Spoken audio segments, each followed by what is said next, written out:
message vous est présenté par l'Assemblée chrétienne Le Tabernacle. www.letabernacle.net.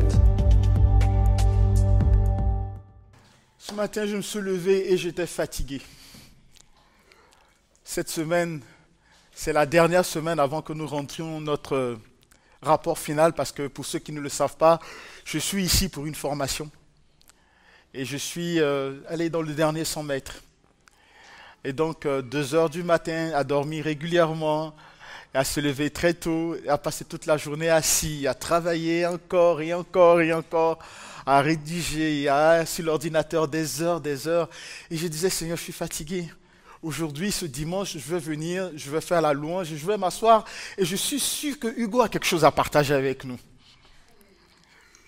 Et pendant que j'étais là, le Seigneur il m'interpelle. Il me parle et je me dis, oui Seigneur, c'est vrai, pas ma volonté, mais la tienne. Alors moi je veux m'effacer et laisser le Seigneur prendre la place de toutes choses.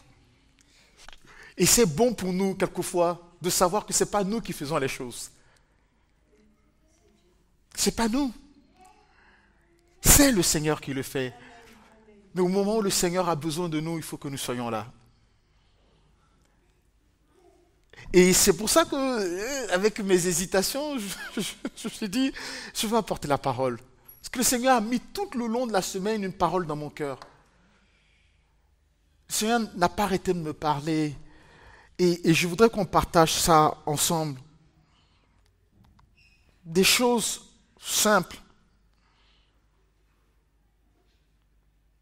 Des choses simples. Mais qui sont des choses profondes. Alléluia. Seigneur, je te bénis pour ta parole. Je te bénis pour la vie de ta parole. Car tu as dit que la connaissance enfle, mais l'amour édifie. Et nous ne voulons pas être remplis de connaissances. Nous désirons ton amour. Parce que nous désirons être édifiés. Nous désirons grandir. Nous désirons marcher à tes côtés et porter un témoignage à la gloire de ton nom. Béni sois-tu pour cette parole que tu nous apportes. Qu'elle soit comme l'eau fraîche entre les mains de celui qui est assoiffé. Qu'elle soit comme une source d'eau vive pour celui qui est assoiffé et qui erre depuis plusieurs jours cherchant à boire. Qu'elle rafraîchisse, qu'elle renouvelle, qu'elle rassasie, qu'elle réveille, qu'elle fortifie et qu'elle édifie. À toi soit toute la gloire. Amen. La Bible parle du chemin que Jésus, allant de ville en ville pour annoncer l'évangile et proclamer la bonne nouvelle du royaume. Et les pharisiens le suivaient pour lui poser des questions, pour le questionner sur sa doctrine, pour le questionner sur ce qu'il disait, pour le contester, pour l'accuser. Parce que les pharisiens avaient des principes rigoureux de marche avec le Seigneur. Ils s'étaient détachés de ceux qui étaient des publicains, qui se mêlaient avec les choses du monde. Ils s'étaient complètement séparés de ceux et ils se conservaient purs et irrépréhensibles pour marcher avec le Seigneur. Et ils marchaient selon la loi. Et cette loi avait des principes, des ordonnances qu'il fallait suivre scrupuleusement. Et ce matin, pendant qu'on était en train de faire le culte, le Seigneur m'a rappelé ce passage de cette femme qui était atteinte de la perte de sang. Et dans la loi, lorsqu'une femme est atteinte de perte de sang, elle est impure. Tout ce qu'elle touche est impur. Tous ceux qui la touchent deviennent eux-mêmes impurs. Et en fait, si on devait lui donner un nom, on devait l'appeler impur. On devait l'appeler intouchable. Et cette femme a osé aller toucher le Seigneur. Elle a osé faire quelque chose qu'on ne fait pas en Israël. Prendre ton iniquité, ton impureté et mettre sur quelqu'un. Mais une voix lui disait en dedans d'elle-même, une voix lui disait, si seulement je peux toucher le bord de son vêtement, je serai guéri. Une parole petite au fond de son cœur, mais une parole de foi qui amenait et qui appelait à l'action. Et cette femme, qu'est-ce qu'elle a fait? Elle a dépassé cette limite qui lui était imposée. La société et la loi lui imposaient une limite. Et cette limite ne pouvait pas l'amener à arriver à la guérison. Je voudrais qu'on lise ce passage. Cet exemple de cette femme est particulièrement saisissant.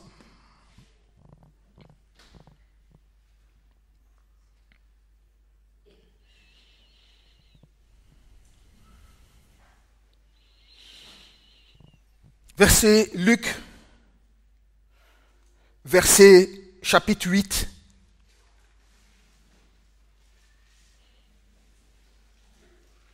À partir du verset 41.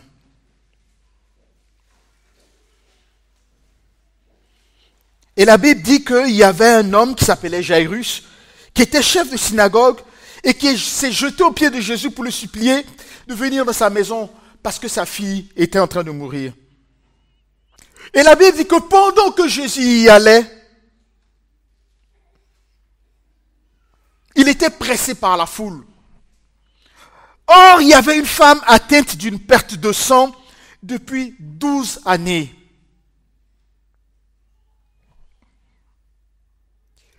Et qui avait dépensé tout son bien pour les médecins, sans qu'aucun n'ait pu la guérir.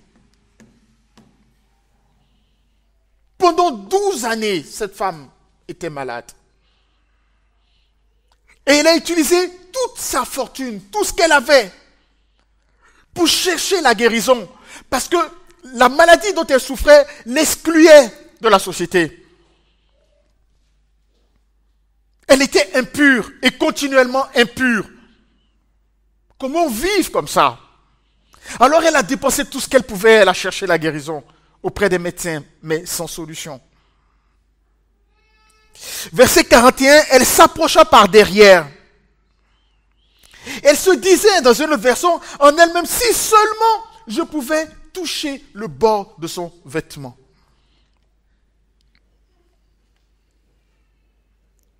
J'aimerais bien qu'on trouve cette version où elle disait, si je peux toucher le bord de son vêtement. Alléluia.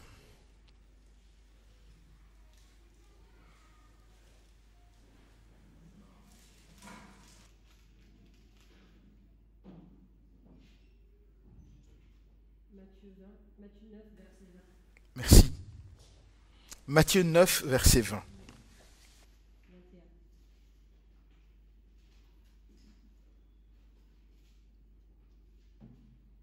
Verset 21. Et voici une femme, verset 20, atteinte d'une perte de sang depuis 12 ans, s'approcha par derrière et toucha son vêtement. Car elle disait en elle-même, si je puis seulement toucher son vêtement, je serai guérie. Et Jésus se retourna et dit en la voyant, prends courage, ta foi t'a guéri. Prends courage, ta foi t'a guéri. Dans une autre version, il s'est retourné, il a dit, qui m'a touché? Et les disciples lui ont dit, mais Seigneur, la foule te presse. Pourquoi dis-tu qu'on t'a touché? Il dit, qui m'a touché? Car j'ai senti une puissance sortir de moi. Et la femme s'est approchée tremblante. Car elle savait par la loi qu'elle avait fait quelque chose de terrible. Et le Seigneur lui dit, prends courage. Ta foi t'a sauvé. 12 années de maladie, d'opprobre, et en plus, sans sécurité sociale. Oui, sans sécurité sociale. En France, vous avez la sécurité sociale. Quand vous êtes malade, vous allez à l'hôpital. et vous êtes soigné gratuitement. Dans la plupart des pays, il n'y en a pas. Et quand vous êtes malade et que vous allez à l'hôpital, soit vous avez l'argent pour payer, ou on ne s'occupe pas de vous. Alors, on se tourne vers le Seigneur. Parce qu'on n'a pas de solution. Prends courage, ta foi t'a guéri. Il y a, dans notre marche avec le Seigneur, il y a des principes, il y a des choses qu'on connaît, qui sont établies. Il y a des lois, comme ici, au temps de Jésus, qui existaient et qui sont, dans notre compréhension, quelque chose qui nous éloigne du Seigneur. Et le Seigneur pouvait dire, écoute, mon iniquité, il disait, la main de l'Éternel n'est pas courte pour entendre. Et son oreille n'est pas dure. La main de l'Éternel n'est pas courte pour agir. Et son oreille n'est pas dure pour entendre vos cris. Mais ce sont vos iniquités qui mettent une séparation entre lui et vous. Et ces choses et ces positions dans lesquelles on est sont difficiles à porter. Il faut toute l'action du Saint-Esprit pour nous aider à passer de la dimension que nous connaissons, celle par laquelle nous marchons avec notre intelligence, pour faire un pas de foi, pour arriver à obtenir ce qu'on veut. Il y a un autre exemple que je voudrais qu'on puisse lire, et il est dans le livre de Luc. Luc chapitre 8.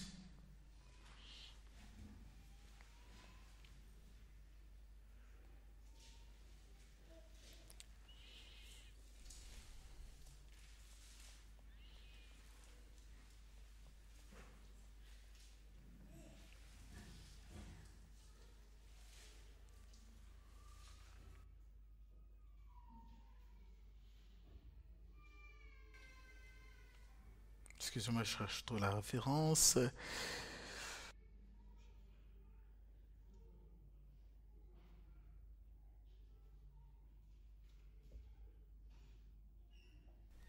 Luc chapitre 7, excusez-moi.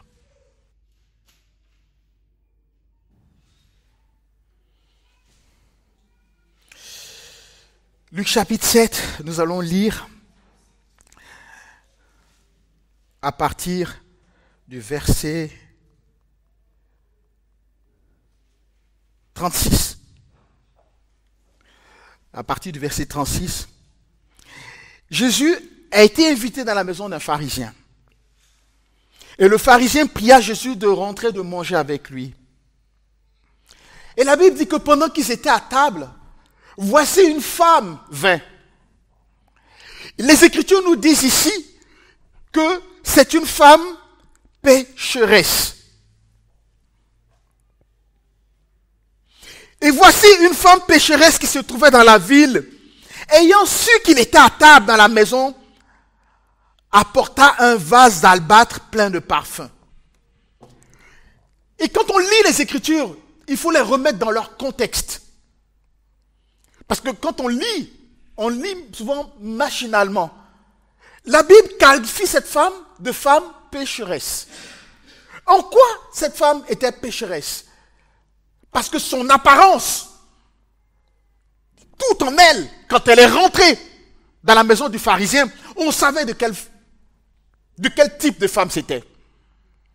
Si je veux transposer dans notre société moderne, et si vous voyez quelqu'un et que vous voyez, vous dites, c'est peut-être une prostituée. Oh, elle est rentrée. Oh, ça alors. T'as vu comment elle est habillée? C'est pas vrai, aucune éducation.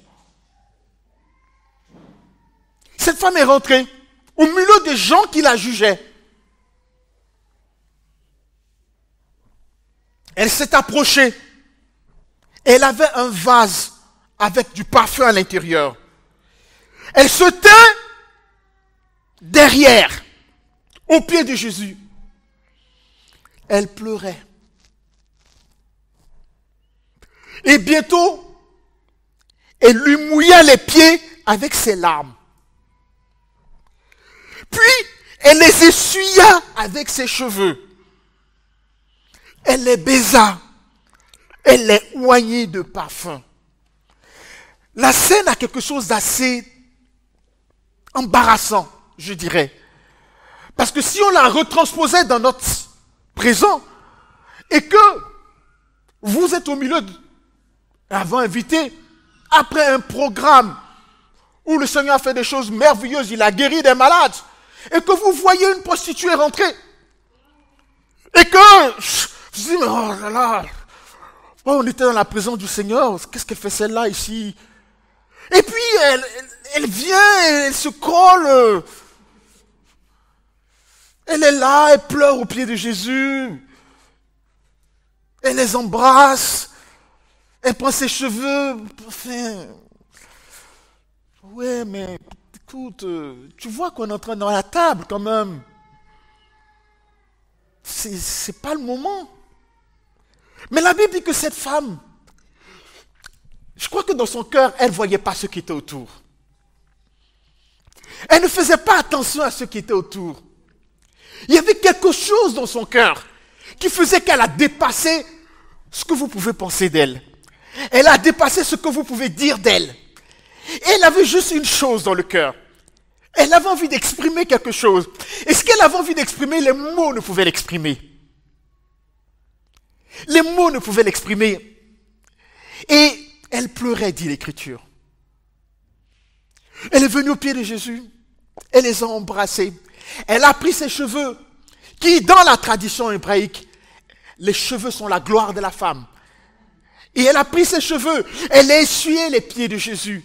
Attention, on ne marchait pas, on n'avait pas de voitures, on ne marchait pas dans des trucs, non, on marchait, et on marchait avec la poussière, c'était pas des pieds comme on peut imaginer, des pieds propres, bien manicurés, et bien non, non, c'était des pieds de quelqu'un qui marchait, et qui marchait beaucoup. Elle a pleuré, elle les a essuyés, elle les a embrassés, elle les a oints de parfum. Et cette femme a fait son petit truc là, comme ça, au milieu des gens, très curieusement. Et le verset 39, le pharisien qui l'avait invité, voyant cela, dit en lui-même, si cet homme était prophète, il connaîtrait qui et de quelle espèce est la femme qui le touche. N'oubliez pas, si quelqu'un touchait l'autel, il devenait pur parce que l'autel était pur. Mais quand quelqu'un touchait Azaël, le bouc expiatoire, il lui transmettait son iniquité. Donc, dans la tradition, dans la loi, ce qu'on touche, on communique. Oui, on communique ce qu'on est à cette chose, à cette personne. On est impur, on touche, on transmet notre impureté. Et comme cette impureté est transmise à l'autre, l'autre devient aussi impur. Et il doit observer un rituel pour se sanctifier, soit se laver, soit laver ses vêtements, soit être à l'abri pendant plusieurs jours. Donc quand tu es un homme saint, qui marche dans la crainte de Dieu, tu fais attention à qui te touche. Tu fais attention à qui te touche. Parce que si une personne impure te touche, tu deviens impur. Mais ça, c'était la loi. Ça, c'était la loi. Au début de son ministère, le Seigneur Jésus a fait quelque chose. Il est rentré dans le temple. Et qu'est-ce qu'il a fait dans le temple? On va le lire avant de revenir à Luc 7.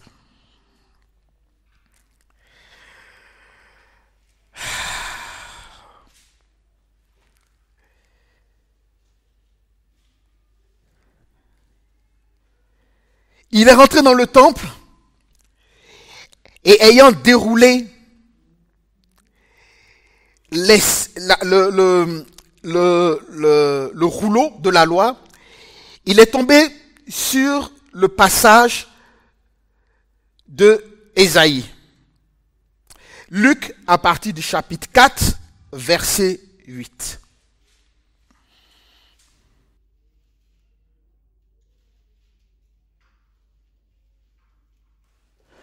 Verset 4 à partir du verset 16, pardon. Il se rendit à Nazareth où il avait été élevé et selon sa coutume, il rentra dans la synagogue le jour du sabbat. Il se leva pour faire la lecture et on lui remit le livre du prophète Ésaïe. L'ayant déroulé, il trouva l'endroit où il était écrit « L'Esprit du Seigneur est sur moi. Parce qu'il m'a oint pour annoncer une bonne nouvelle aux pauvres. Il m'a envoyé pour guérir ceux qui ont le cœur brisé, pour proclamer aux captifs la délivrance, aux aveugles le recouvrement de la vue, pour renvoyer libres les opprimés. Verset 19, pour publier une année de grâce du Seigneur. Une année de grâce, une année de jubilé, une année d'affranchissement, où ceux qui étaient esclaves sont libérés. Et c'était sa mission. Et parce qu'il était loin de cette mission, il n'était pas sous la loi, de sorte que celui qui est pur, qui le touche, lui transmet son impurité. Mais lorsqu'on touchait la source de vie, la vie sortait de lui et rentrait en ceux qui l'avaient touché. C'est pourquoi Jésus imposait les mains aux malades et ils étaient guéris. Quand il imposait les mains aux malades, selon la loi, il aurait dû prendre leur infirmité, car il imposait les mains aux lépreux et il aurait dû lui-même revêtir cette infirmité. Mais parce que l'Esprit du Seigneur était sur lui et qu'il était venu pour proclamer la guérison, alors lorsqu'il imposait la main, les personnes étaient guéries. Elles étaient libérées. Elles étaient délivrées. Et cette femme, je ne sais pas qui lui avait appris ça. Je ne sais pas si on lui avait enseigné ça. Mais une chose est certaine, c'est que la vie dit que c'était une femme pécheresse. Donc elle ne fréquentait pas les synagogues. Mais au-dedans d'elle-même, l'Esprit de Dieu la poussait. Au-dedans d'elle-même, l'Esprit de Dieu la touchait. Au-dedans d'elle-même, l'Esprit de Dieu ne lui empêchait de rester derrière. Elle a dit, c'est pas grave. Qu'ils disent ce qu'ils veulent, mais ce Jésus, je l'aime. Et je veux témoigner mon amour pour lui. Et les mots ne pouvaient pas exprimer ce qu'elle ressentait. Alors elle est venue avec un parfum. Elle n'a pas versé ce parfum sur le Seigneur, elle a versé le parfum sur le Seigneur et elle a embrassé ses pieds, elle a fait une adoration, elle a apporté quelque chose qui venait du plus profond d'elle-même. Et les hommes qui étaient à côté avaient un regard bien particulier. Le pharisien se disait, je reviens à ce verset 39, si cet homme était prophète, il connaîtrait qui et de quelle espèce est cette femme qui le touche. Il connaîtrait que c'est une pécheresse. Verset 40. Jésus prit la parole et lui dit, Simon, j'ai quelque chose à te dire. Maître, répondit Simon, parle. Verset 41. Un créancier avait 2 débiteurs. L'un d'eux devait 500 deniers et l'autre 50. N'oubliez pas qu'un denier, c'est le travail d'une journée. À peu près. Comme il n'avait pas de quoi payer, il leur remit à tous deux leurs dettes. Et Jésus pose la question à Simon, lequel l'aimera le plus? Simon répondit, celui, je pense, auquel il a le plus remis. Effectivement, celui à qui on a pardonné une dette de 500 euros, et celui à qui on a pardonné une dette de 50 euros, c'est sûr que celui à qui on a pardonné une dette de 500 euros va se dire, oh, merci. Et il lui dit, tu as bien jugé. Puis se tournant vers la femme, il dit à Simon, vois-tu cette femme? Je suis entré dans ta maison, tu ne m'as point donné d'eau pour laver mes pieds. Mais elle les a mouillés de ses larmes. Elle les a essuyés de ses cheveux. Verset 45. Tu ne m'as point donné de baiser, mais elle, depuis que je suis entré, elle n'a point cessé de me baiser les pieds. Tu n'as point versé d'huile sur ma tête, mais elle a versé du parfum sur mes pieds. Verset 47. C'est pourquoi je te le dis, ses nombreux péchés ont été pardonnés. Car elle a beaucoup aimé. Mais à celui à qui on pardonne peu,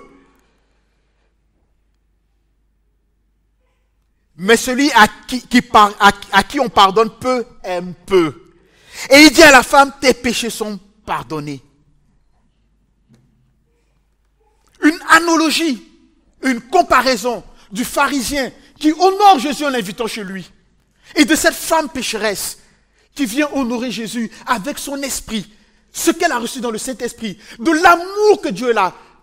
Et elle exprime, non pas comme les autres veulent, non pas de la manière conventionnelle, elle exprime avec son cœur. Et la parole dit ici, elle a beaucoup aimé. Ce n'est pas la parole, c'est Jésus qui dit que cette femme a beaucoup aimé.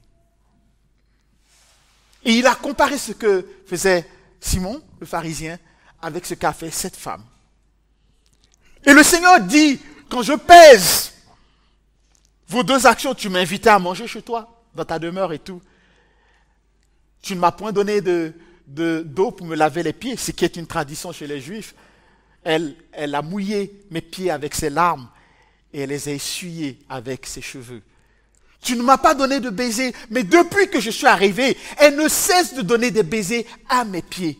Tu n'as point versé d'huile sur ma tête, mais depuis que je suis là, elle a oint de parfum mes pieds. Et là, le Seigneur lui dit, c'est pourquoi je te dis, ces nombreux péchés ont été pardonnés, car elle a beaucoup aimé. Il y a là un mystère sur lequel ses péchés ont été pardonnés parce qu'elle a beaucoup aimé. Et il y a là dans la foi un mystère qui est le mystère de l'amour qui transcende et qui dépasse notre compréhension des choses.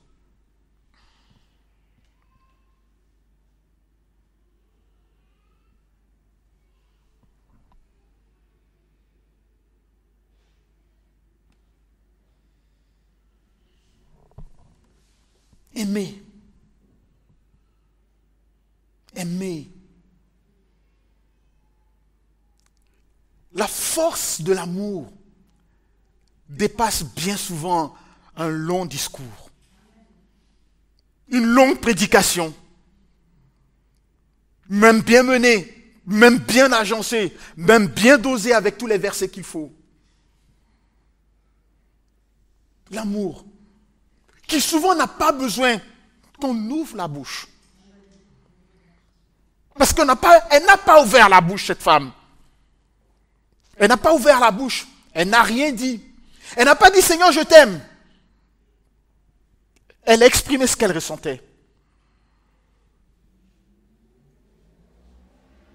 Il y a un autre passage aussi comme ça, similaire à celui-là, où une femme est venue oindre Jésus avec un vase à battre. Et les disciples ont dit, c'est du gaspillage.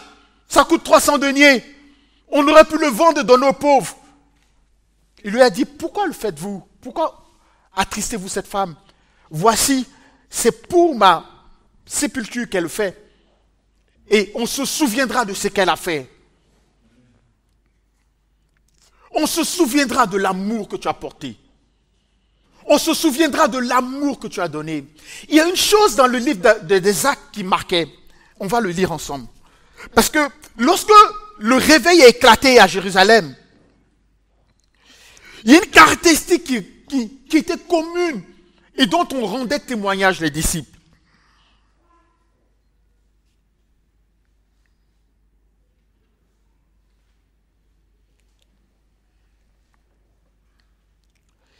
Ils étaient tous ensemble, dit l'Écriture,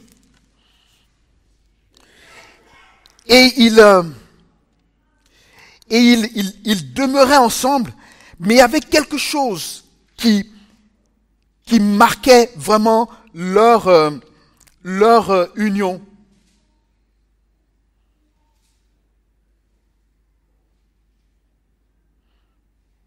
Et le Seigneur le témoigne encore. À ceci, on reconnaîtra que vous êtes mes disciples, si vous avez de l'amour les uns pour les autres. Il ne dit pas si vous avez de l'onction, de la puissance. Il dit si vous avez de l'amour les uns pour les autres. Il dit aussi dans sa parole que l'amour couvre une multitude de fautes et de péchés. Merci. L'amour. Et dans les actes des apôtres, les gens qui vivaient à Jérusalem témoignaient et disaient, regardez de quel amour ils s'aiment les uns les autres. Ce n'était pas la démonstration de la puissance. C'était l'intensité de l'amour qu'ils avaient les uns pour les autres. C'est ça qui marquait. C'est ça qui faisait la différence. Bien-aimés, n'aimez pas en parole seulement, dit l'Écriture, mais aimez en action. Parce que l'amour permet d'effacer une multitude de fautes. L'amour, c'est la chose qui transforme les gens. Vous connaissez ce témoignage de cet homme qui évangélisait dans les ghettos des États-Unis, John Wilkerson, il s'appelait, et qui est venu devant un jeune cubain portoricain qui était un chef de gang pour lui annoncer l'évangile. Jésus t'aime. Il lui a dit, mais tu me parles de Jésus, je n'ai même pas de chaussures et tu me parles de Jésus. Wilkerson a enlevé ses chaussures. Il lui a donné ses chaussures et il est reparti sans chaussures. Ce qui a touché le cœur de ce jeune homme, ce n'est pas le fait qu'on vienne lui dire que Jésus t'aime. C'est le fait que cet homme a enlevé ses chaussures pour lui donner et il est parti. À partir de là, il a commencé à écouter cet homme parce qu'il n'avait jamais vu ça avant. Le seul langage qu'il connaissait, c'était le langage de la violence. L'amour. L'amour. L'amour. Que votre amour soit sans hypocrisie. Aimez-vous ardemment les uns les autres. Et on ne peut pas parler d'amour sans lire un Corinthien.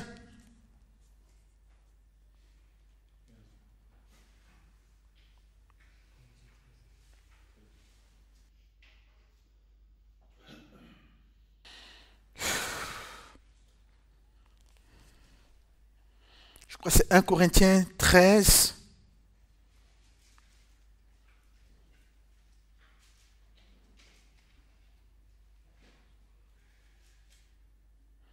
« 1 Corinthiens 13.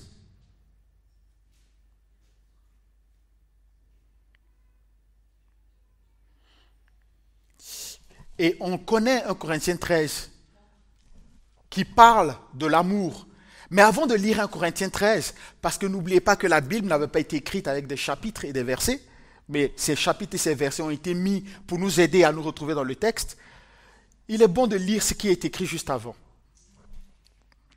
Et pour comprendre pourquoi il parle de 1 Corinthiens 13, en 1 Corinthiens 12, 1 Corinthiens 12 parle des manifestations du Saint-Esprit et des dons spirituels et de tous les dons et de leur importance, de la prophétie, etc. D'accord? Et donc, il parle de ça, Paul, donc il parle aux Corinthiens, et puis il leur dit, donc aspirez aux dons spirituels, dans 1 Corinthiens 12. Et 1 Corinthiens 12, verset 31, il dit ceci, passionnez-vous pour les meilleurs dons de la grâce et je vais vous montrer la voie qui surpasse tout. Je le lis dans une autre version. 1 Corinthiens 12, 31. Qu'est-ce que c'est que ça?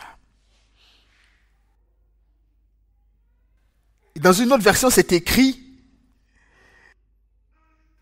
aspirez aux dons les meilleurs, et je vais encore vous montrer une voie par excellence.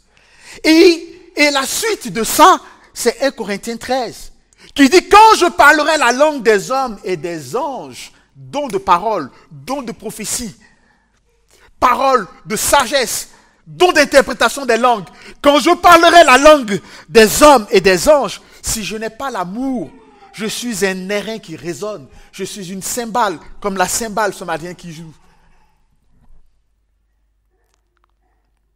Et j'aime bien la lire dans la version. Donc on se rend bien compte que Paul, parlant des dons spirituels, disait que les dons sont excellents, les dons sont incroyables, les dons, il faut aspirer aux dons. Et après avoir parlé des dons, et vous connaissez les dons, je ne parle pas de dons de guérison, les dons de miracles, des dons de foi. Il y a tous ces dons, n'est-ce pas mon frère? Des dons incroyables, des dons de prophétie, des dons d'interprétation des langues qui ont été donnés. Et il dit, Paul ose dire que je vais encore vous montrer une voie par excellence. Ça veut dire quoi? C'est une voie par excellence au-delà des dons. Waouh!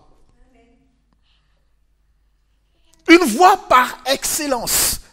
Quand je parlerai la langue des humains et des anges, si je n'ai pas l'amour, je suis une pièce de bronze qui résonne, une cymbale qui retentit. Quand j'aurai la capacité de parler en prophète, de prophétiser, la science de tous les mystères, les dons d'interprétation, les révélations, de tout, toute la connaissance, quand j'aurai même la foi qui transporte les montagnes, si je n'ai pas l'amour, je ne suis rien. Je ne suis rien, nada. Les hommes, vous me dites, ouh, quel homme de foi. Oh, tu as vu le miracle qu'il a fait? C'est incroyable. C'est un homme qui déplace les montagnes. Mais le Seigneur dit que si cet homme n'a pas d'amour, c'est un homme. Il n'est rien. Il n'est rien. Verset 3. Quand je distribuerai tous mes biens, les dons de libéralité, quand même je livrerai mon corps pour en tirer fierté. Si je n'ai pas l'amour, cela ne sert à rien. Rien. Toute cette manifestation. Et il continue au verset 4 en disant: l'amour est patient. L'amour est... S'il y a bien un endroit où on apprend la patience, pour ceux qui ne sont pas mariés, c'est bien dans le couple. Et pour ceux qui sont mariés, c'est bien sûr dans le couple. Oui. Puisque l'amour que tu as pour elle est grand, alors tu feras preuve de patience. C'est une des caractéristiques de l'amour. L'amour est... Bon, toi, tu n'es pas marié, mais je te préviens, l'amour est patient. L'amour est patient. L'amour est bon. L'amour n'a pas de passion jalouse. L'amour ne se vante pas. L'amour ne s'enorgueillit pas, se gonfle pas d'orgueil.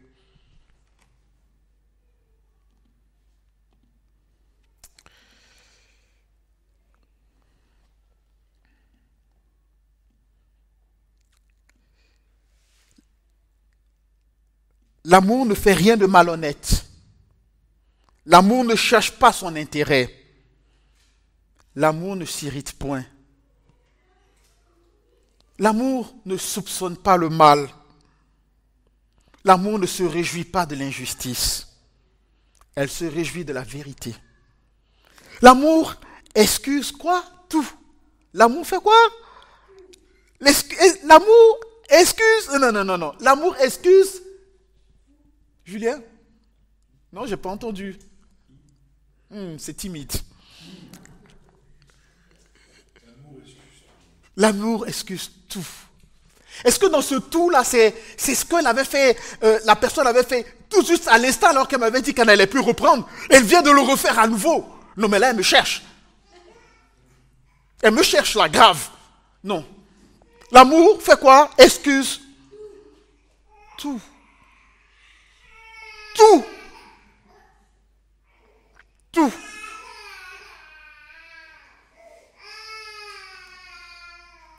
L'amour croit tout. L'amour espère tout. Et par-dessus tout, l'amour supporte tout. Et il y a un passage qui m'a toujours émerveillé. C'est ce disciple qui avait été lapidé en présence de Paul, Étienne. Et les Écritures disent que pendant qu'on lapidait Étienne, son visage était rayonnant.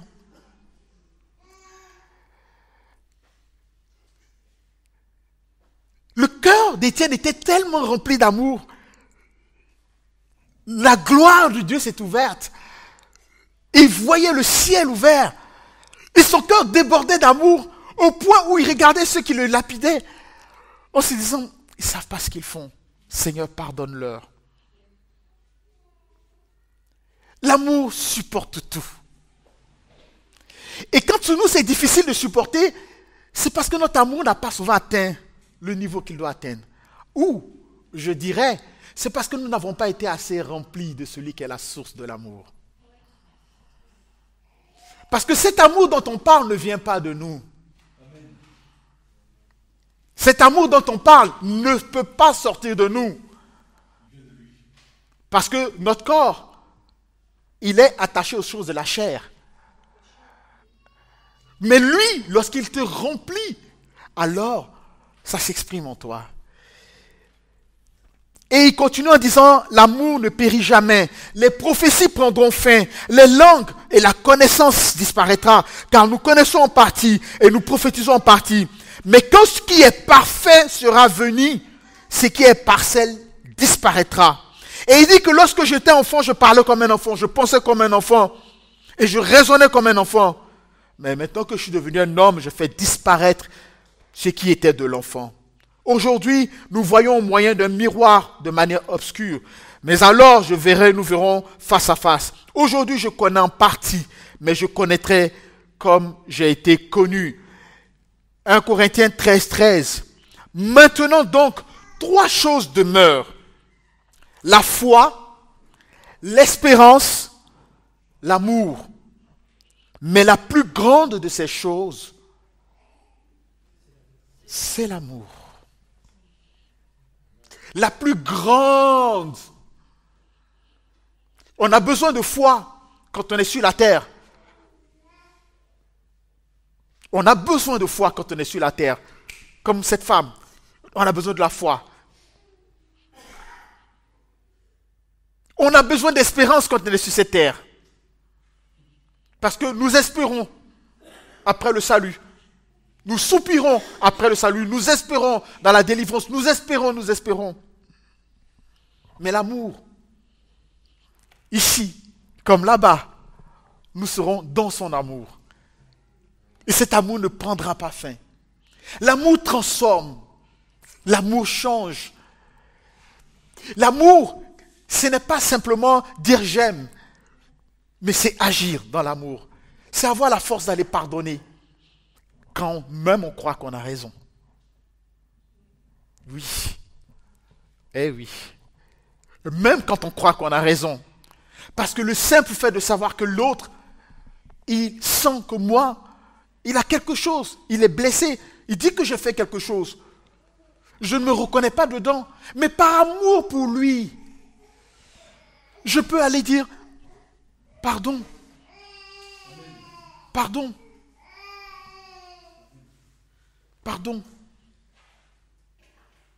Je n'avais pas l'intention de te blesser, mais je t'ai blessé. Et je te demande pardon.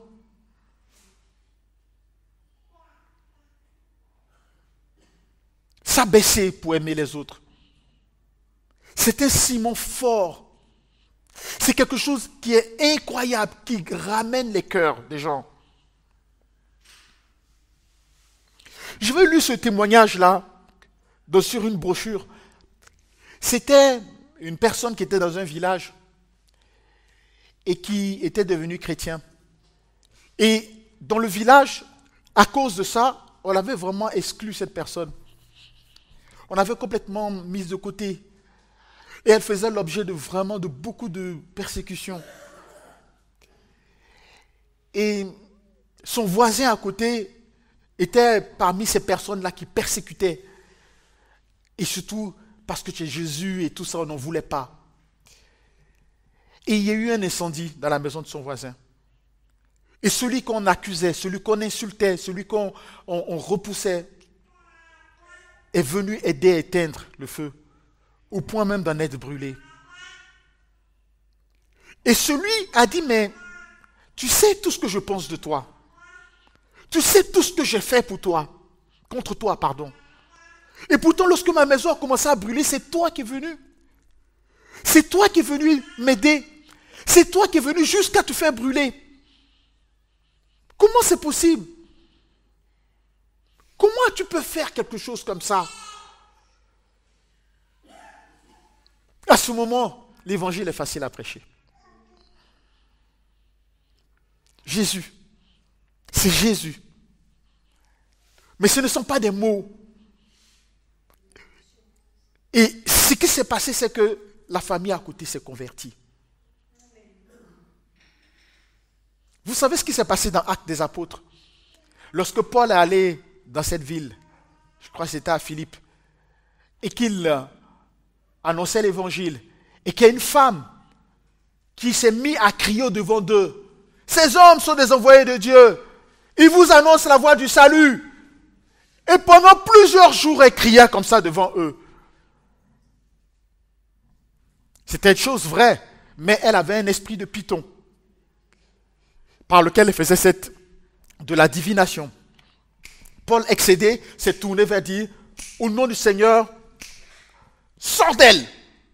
Et l'esprit de divination, l'esprit de python est sorti d'elle. Et quand l'esprit de python est sorti d'elle, elle a perdu son don. Et comme elle a perdu son don, ses maîtres ont perdu aussi le moyen de gagner beaucoup d'argent par la divination qu'elle pratiquait. Ils se sont saisis de Paul et de Silas, on les a roués de coups, on les a battus et on les a jetés en prison. Et la Bible dit qu'on a mis le cep au fer. Ces anneaux qu'on met et on les a enchaînés dans la prison. Et l'Écriture dit au milieu de la nuit, Paul et Silas chantaient des cantiques. Bien-aimés, qu'est-ce qu'il y avait dans le cœur de ces hommes? Après avoir été battus,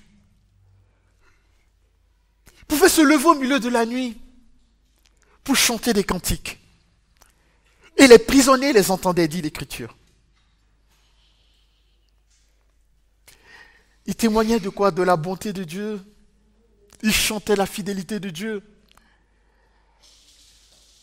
Et la Bible dit que tout à coup, il y a eu un grand tremblement de terre. Les liens qui étaient à leurs pieds, les chaînes s'enlevèrent. Les portes de la prison, un tremblement de terre bien sélectif. Les chaînes des pieds se sont levées. Les portes des prisons se sont ouvertes, la prison se sont ouvertes. Ils se sont retrouvés tous libres. Et le gardien de la prison, croyant que tout le monde s'était enfui, voulait prendre son épée pour se tuer parce qu'il devait rendre compte. Paul lui a dit, ne te fais rien, nous sommes tous là. Et il est venu, dit l'Écriture, se jeter aux pieds de Paul tremblant.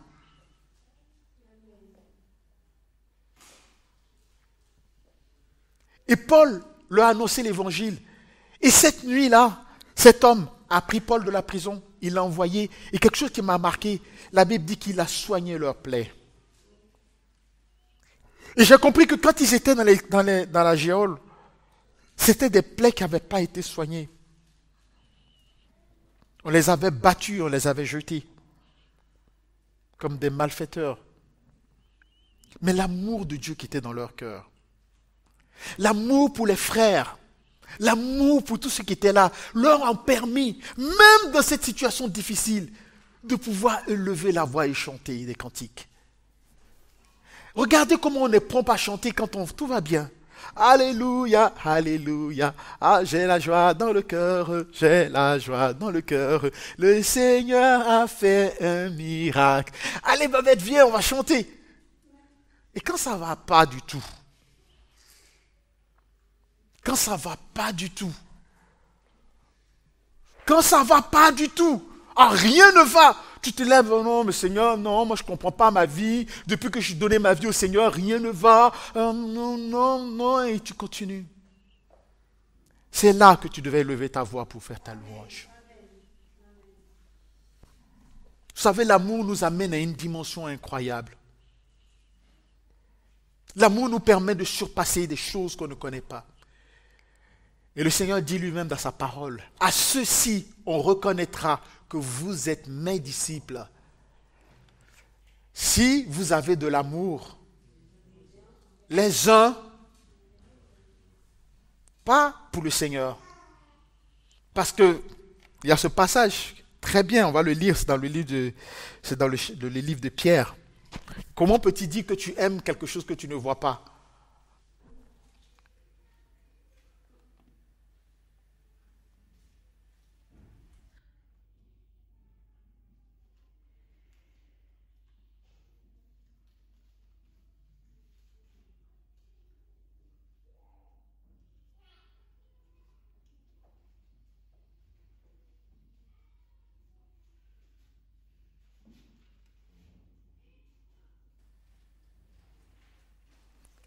Comment je vais le trouver? C'est...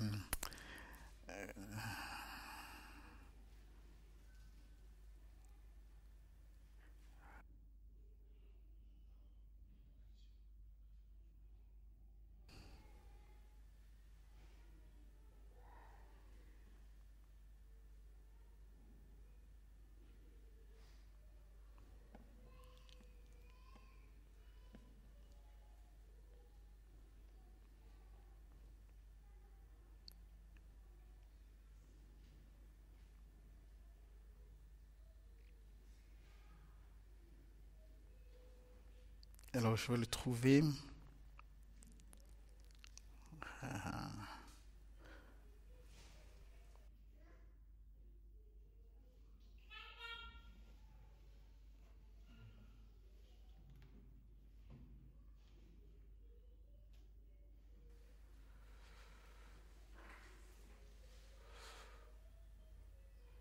Petits enfants n'aiment pas en parole. Jean 18. Il y a 1 Jean 4, 1. J'avais trouvé 1 Jean 3, 18.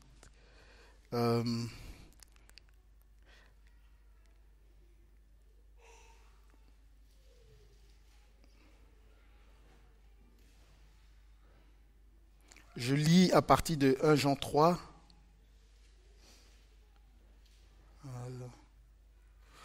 Oui, voilà.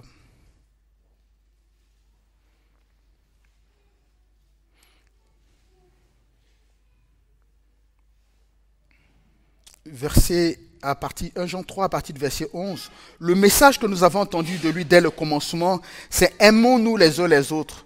Ne faisons pas comme Caïn qui était du mauvais et qui tua son frère. Pourquoi le tua-t-il?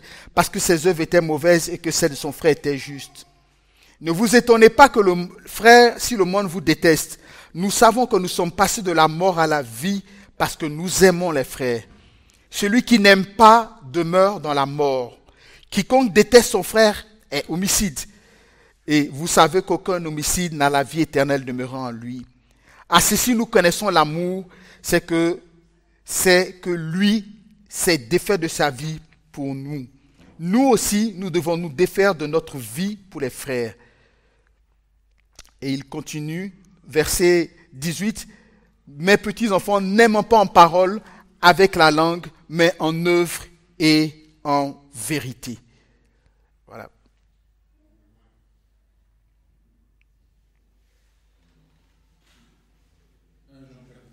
1 Jean 4, 20. 1 Jean 4, 20.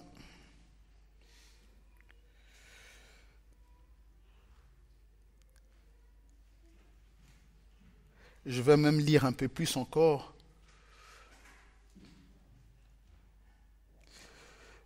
À partir du verset 15 même.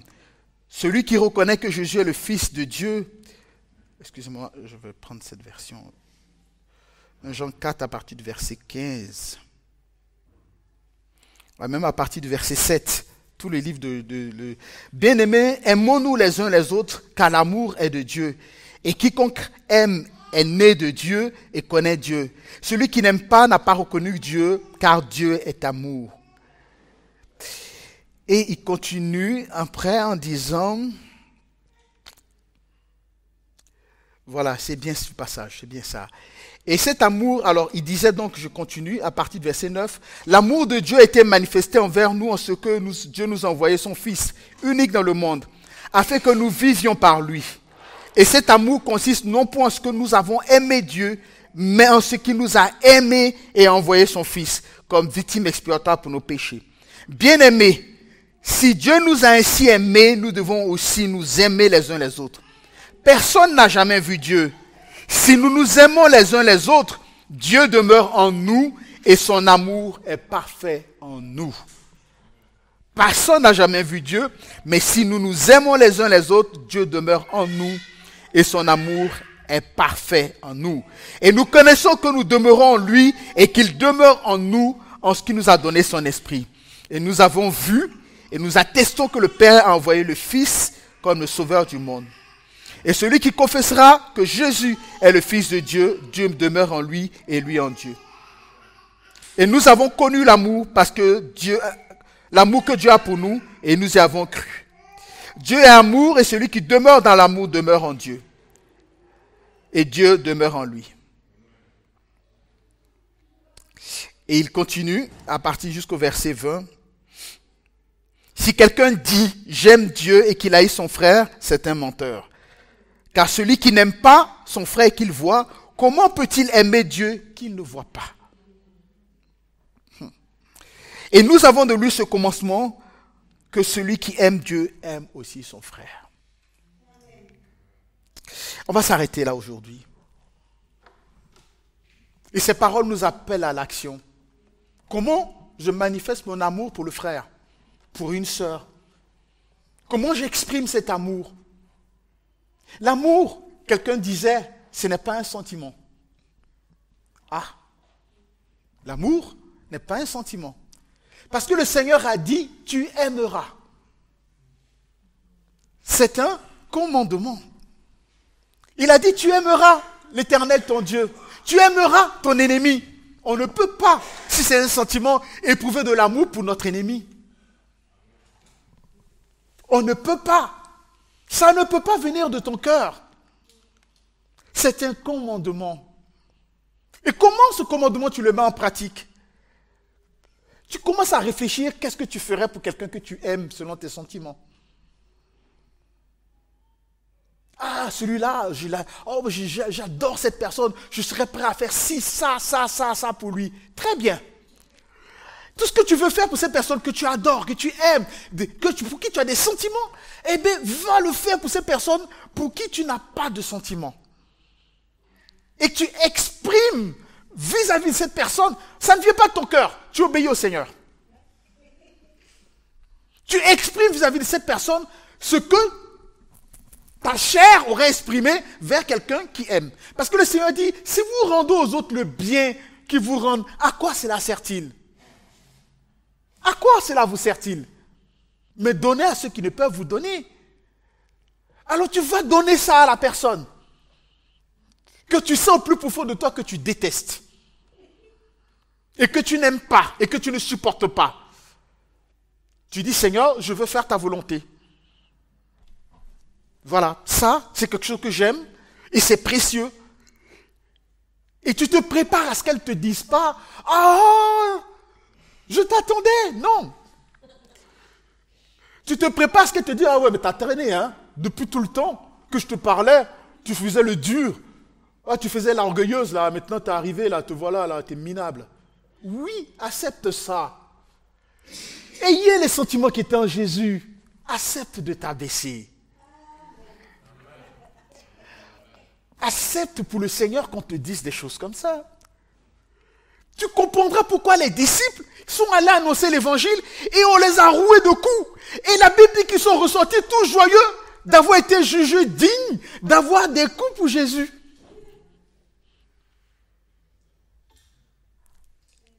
Eh oui, la Bible dit qu'ils sont ressortis joyeux. Oh, on nous a donné, attends, moi j'ai eu 5 coups à cause de Jésus. Oh, moi, on m'en a donné 10. Wow. C'est la folie pour les hommes, mais il y a la joie dans l'esprit. Ces gens se sont sentis dignes de recevoir des coups pour le roi des rois. Ils se sont sentis dignes d'être à l'égal, approcher Jésus dans sa souffrance. Ils se sont dit, wow, nous aussi, on nous frappe à cause de Jésus. Quelle joie!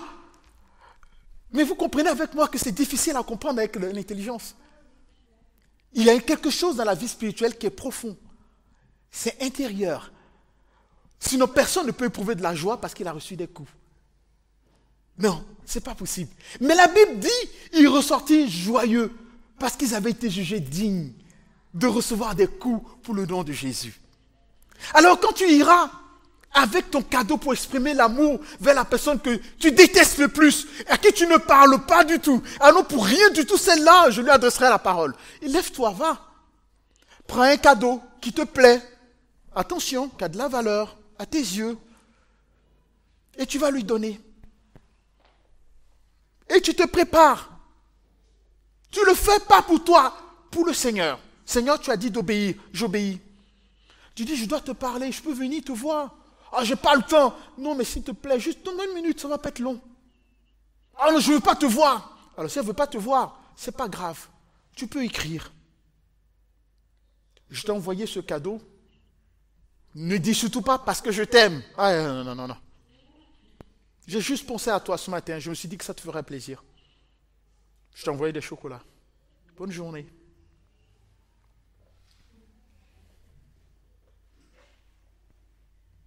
Elle va lire, ah, mais t'as tout fait, mais pourquoi c'était pas nécessaire? Ou c'est, oh ouais, mais qu'est-ce que tu crois? C'est pas ce que la personne répond qui compte. C'est ton obéissance qui compte. Et le fruit de cette obéissance, tu vas le voir apparaître. Au moment où tu sèmes la graine, ne t'attends pas à récolter quelque chose. Au moment où tu sèmes la graine, tu la sèmes pour le Seigneur. Tu ne t'attends pas à récolter quelque chose. Et souvent, c'est ça le problème, nous. Quand on veut faire une action pour le Seigneur, on s'attend tout de suite à récolter quelque chose. Non. Laisse le temps, autant la graine d'agir. Va, tu mets une graine. Et si cette graine ne pousse pas, qu'est-ce que tu fais? Tu l'arroses. Et si elle ne pousse pas, tu fais quoi? Eh bien, tu replantes une deuxième. Ne va pas chercher les cas les plus faciles. Tu sais qu'il y a dans sa famille des gens qui ne parlent pas, des frères avec qui on ne parle pas, parce que ça a toujours été comme ça. Elle est intenable, elle est insupportable celle-là.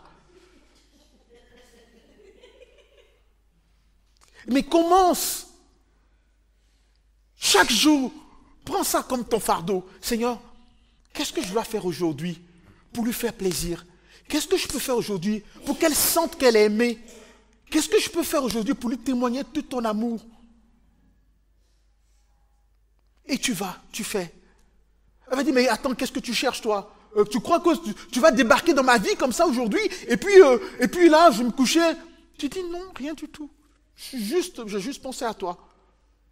Tu ne commences pas à dire non, mais le Seigneur m'a envoyé vers toi. Non, non, non, non, non. Tu ne commences pas, tu ne dis pas ça. Tu dis non, je suis juste venu. Ou tu saisis les bonnes opportunités. Ah, c'est la fête des mères. Ah, c'est ça. Ah, c'est telle fête. Ah, il y a des soldes. Ah, j'ai trouvé ça pour toi. Je trouve que ça t'irait bien. Et puis voilà le ticket. Si ça ne te plaît pas, tu peux le changer à ta guise. Ah, c'est gentil d'avoir pensé à moi. Un moment, dans les petites choses. Un moment, la personne va te dire, mais tu sais, en réalité, tu sais, je ne suis pas si facile. Tu sais, en réalité, tu sais, je suis difficile. Oh, je t'ai fait des vacheries, je le sais. À ce moment, quand toi, tu as fini de dépasser tout ça, et que tu entends ça ton cœur se réjouit. Ton cœur se réjouit parce que tu vois le fruit qui commence à apparaître sur l'arbre.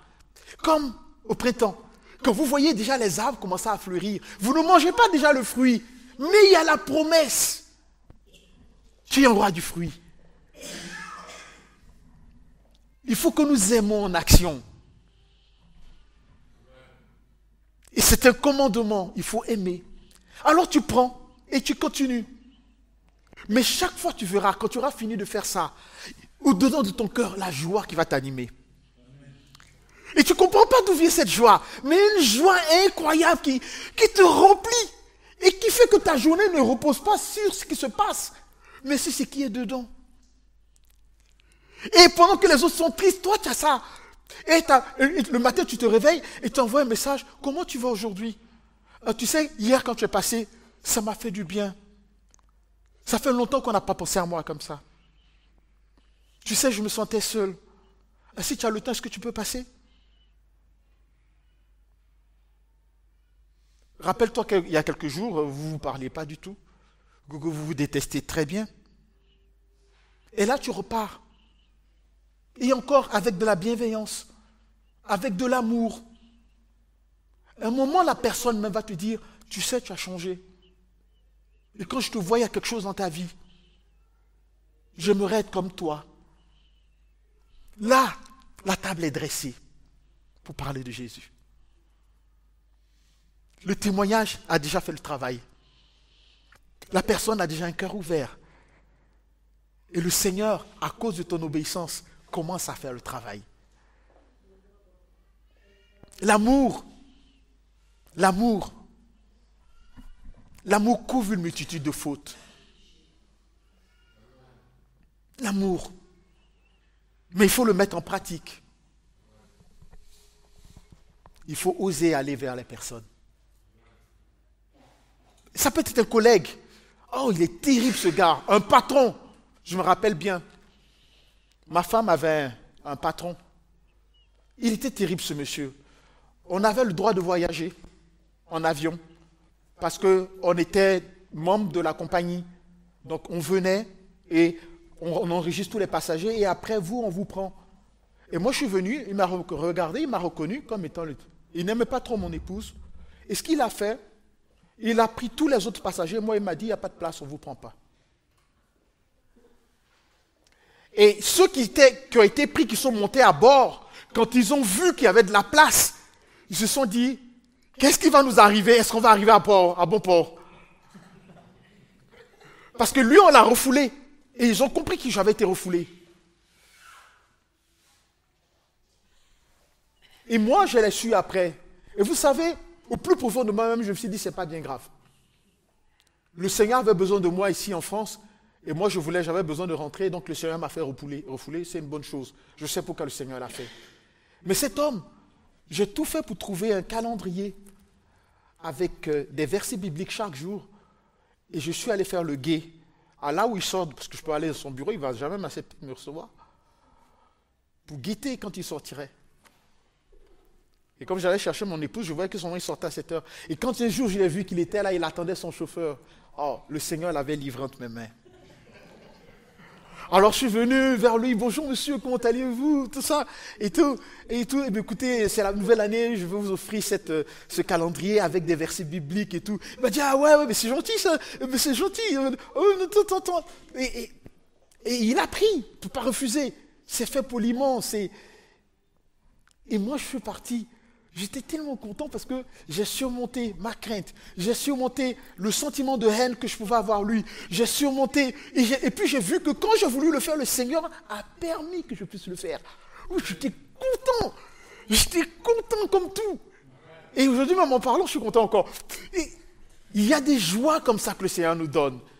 Est-ce que vous pensez qu'on doit se priver de ça? Non. Ce sont des trésors. Donc, travaillons. Et je sais que pendant que je suis en train de parler, à chacun de vous, le Seigneur met une personne dans la tête. Ne te dis pas, non, mais pas celle-là. Surtout pas celle-là. Ne te dis pas ça. Oui, c'est justement elle. C'est celle-là que le Seigneur veut t'envoyer vers elle. Et puis tu verras, le commencement te dit, oui, mais attends, Ah, peut-être que tu es une bonne cuisinière et tu sais faire des tartes délicieuses et que dans la famille, tout le monde aime tes tartes. Eh bien, fais la meilleure tarte que tu peux et tu envoies. Tu dis, écoute, je t'ai envoyé cette tarte, j'ai trouvé, je pensais à toi. Ça fait longtemps que je ne t'ai pas vu. Tiens.